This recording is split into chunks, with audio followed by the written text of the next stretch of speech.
نحمدہ و نصلی علی رسولہ الکریم بسم اللہ الرحمن الرحیم اللہم انا نسألک علما نافعا و رزقا طیبا و عملا متقبلا۔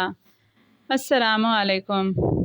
درد دل کے واسطے پیدا کیا انسان کو، ورنہ طاعت کے لیے کچھ کم نہ تھے کرو بیاں۔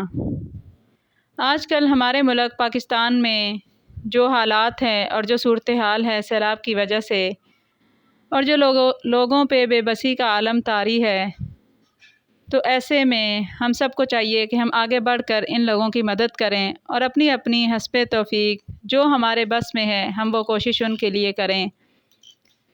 حدیث پاک کا مفہوم ہے کہ حضرت عبداللہ بن عمر رضی اللہ تعالیٰ عنہما سے روایت کرتے ہیں کہ رسول اللہ صلی اللہ علیہ وآلہ وسلم نے ارشاد فرمایا، اللہ تعالیٰ کچھ لوگوں کو خاص طور پر نعمتیں اس لیے دیتے ہیں تاکہ وہ لوگوں کو نفع پہنچائیں۔ جب تک وہ لوگوں کو نفع پہنچاتے رہتے ہیں، اللہ تعالیٰ ان لوگوں کو انہی نعمتوں میں رکھتے ہیں، اور جب وہ ایسا کرنا چھوڑ دیتے ہیں تو اللہ تعالیٰ ان سے نعمتیں لے کر دوسروں کو دے دیتے ہیں۔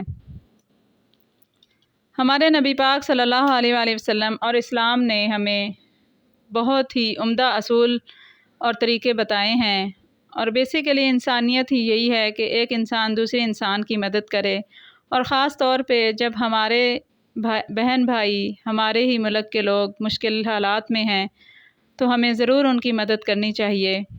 اب دیکھیں کہ دوسرے ملکوں میں ان اقدار پہ اور اسلام کے اصولوں کو، بے شک وہ اسلام کو نہیں مانتے لیکن اسلام کے اصولوں کو اپنا کے ان قوموں نے بہت زیادہ ترقی کر لی ہے، اور اللہ تعالیٰ ایسی قادر رب ہے، ایسی ذات ہے اللہ تعالیٰ کی کہ اس کے لیے چاہے کوئی کافر ہیں چاہے مسلمان ہیں، اس کو اس سے کوئی فرق نہیں پڑتا، بلکہ وہ تمام لوگوں کا رب ہے، تمام مخلوق کا رب ہے۔ وہ جو بھی اللہ کے بنائے ہوئے اصولوں اور اقدار کو اپنائیں گے تو اللہ تعالیٰ انہیں ترقیاں اور کامیابیاں عطا فرماتے ہیں۔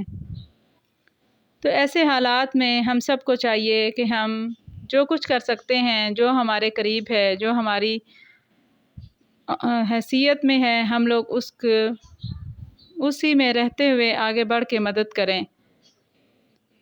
آپ سب نے اس چڑیا کے بارے میں تو سنا ہوگا کہ جب حضرت ابراہیم علیہ السلام کے لیے نمرود نے ایک بہت بڑا آگ کا الاؤ تیار کیا اور اس میں حضرت ابراہیم علیہ السلام کو ڈالا، تو ایک ننھی چڑیا چونچ میں پانی کا قطرہ لیے آگے کی سمت بھاگی، یعنی آگ کو بجھانے کے لیے آئی۔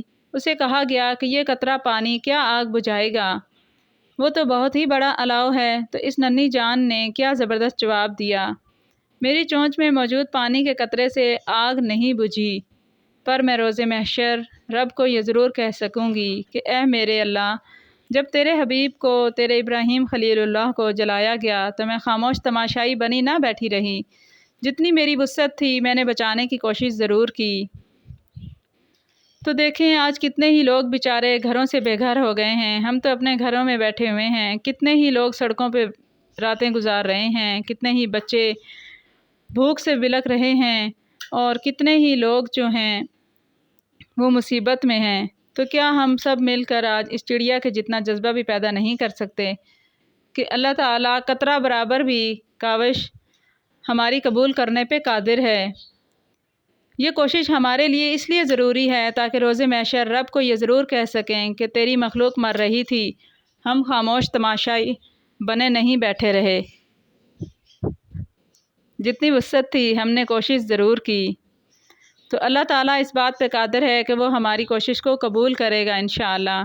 تو آگے بڑھیے اور نہ صرف اپنے حصے کی شمع جلائیے بلکہ آخرت کے بینک میں اپنا مال بھی محفوظ کروائیے۔ اللہ کی قسم یہ سب ہی تو وہاں کام آئے گا۔ اور اللہ تعالیٰ نے قرآن پاک میں فرمایا، کئی جگہ فرمایا، سورہ بقرہ میں اللہ تعالیٰ نے فرمایا، سورہ آل عمران میں فرمایا کہ جو اللہ کی راہ میں اللہ کی رضا کے لیے ایک گناہ بھی دے گا، تو کئی جگہ فرمایا گیا کہ اللہ تعالیٰ اس کو 7 گنا، 10 گنا اور 70 گنا بلکہ 700 گنا تک بھی اللہ تعالیٰ اس کو بڑھا کے عطا فرمائیں گے۔ حدیث میں ہے کہ جس نے کسی مسلمان کی پریشانی دور کی، اللہ روز قیامت اس کی پریشانی کو دور کر دے گا۔ تو آخر میں بس اتنا ہی آپ سب سے کہوں گی کہ من ذا الذی یقرض اللہ قرضا حسنا، کون ہے جو اللہ کو قرض حسنہ دے، وہ دگنا اور کئی گنا زیادہ کر کے واپس لوٹائے گا۔ دنیا میں ہم کسی بھی اچھے انسان کو قرضہ دیتے ہیں تو ہمیں یہ امید ضرور ہوتی ہے کہ یہ تو قرض دینے میں بہت اچھا ہے، قرض لوٹانے میں یہ ہمیں ضرور واپس کر دے گا۔ تو کیوں نہ ہمیں اس بات پہ یقین ہونا چاہیے کہ یہاں تو وعدہ میرا اور آپ کا اور تمام جہانوں کا رب کر رہا ہے۔ آئیے ہم مل کے دعا کریں اللہ تعالیٰ سے، اللہم لا تقتلنا بغضبک ولا تہلکنا بعذابک وعافنا قبل ذلک۔ اے اللہ، تو اپنے غضب سے ہمیں نہ مار، اپنے عذاب کے ذریعہ ہمیں ہلاک نہ کر، اور ایسے برے وقت کے آنے سے پہلے ہمیں بخش دے۔ ایسے میں علماء کی طرف سے، رائمنڈ کے علماء کی طرف سے کچھ اعمال ساری امت کے لیے بتائے گئے ہیں کہ ہم سب مل کے اس اجتماعی عمل کو کریں، تو اللہ تعالیٰ کو اجتماعی عمل ویسے بھی بہت زیادہ پسند ہے۔ اللہ تعالیٰ ہماری دعاؤں کو قبول فرمائے اور ہمارے ملک پہ رحم فرمائے۔ لا الہ الا انت سبحانک انی کنت من الظالمین 313 مرتبہ۔ سورہ فاتحہ اور سورہ اخلاص 3 مرتبہ۔